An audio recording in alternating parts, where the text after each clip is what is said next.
still does.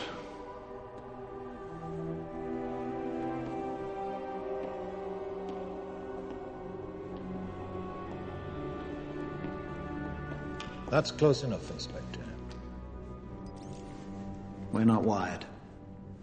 I'm sorry, but a man in my position survives by taking every precaution.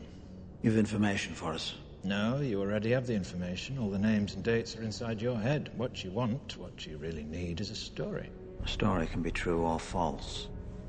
I leave such judgments to you, Inspector. Our story begins, as these stories often do, with a young, up-and-coming politician. He's a deeply religious man and a member of the Conservative Party.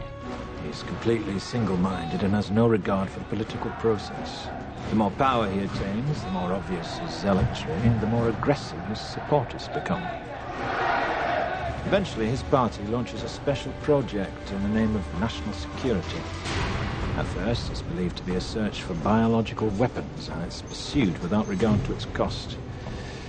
However, the true goal of this project is power, complete and total hegemonic domination.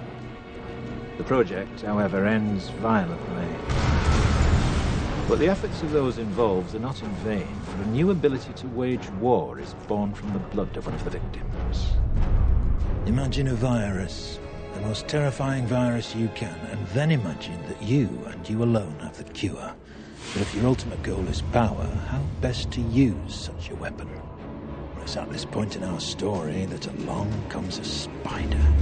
He is a man seemingly without a conscience, for whom the ends always justify the means, and it is he who suggests that their target should not be an enemy of the country, but rather the country itself.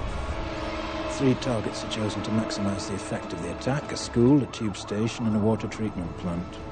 Several hundred die within the first few weeks. That Three Waters has, in fact, been contaminated. Authorities are attempting to control its deadly spread. Sends a wave of destruction throughout the underground. Fueled by the media, fear and panic spread quickly, fracturing and dividing the country until at last the true goal comes into view. Before the St. Mary's crisis, no one would have predicted the results of the election that year. No one.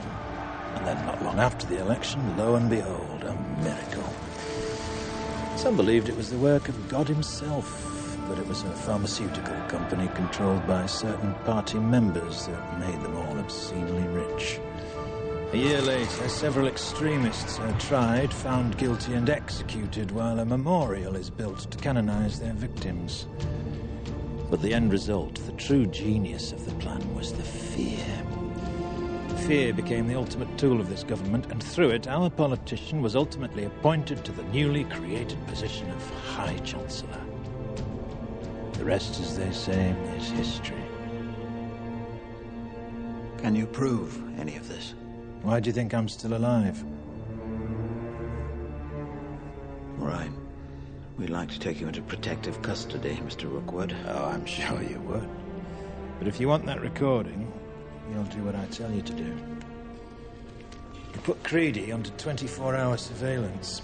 When I feel safe that he can't pick his nose without you knowing, I'll contact you again. Till then, cheerio. Rookwood.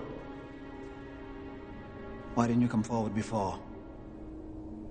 What were you waiting for? Well, for you, Inspector. I needed you.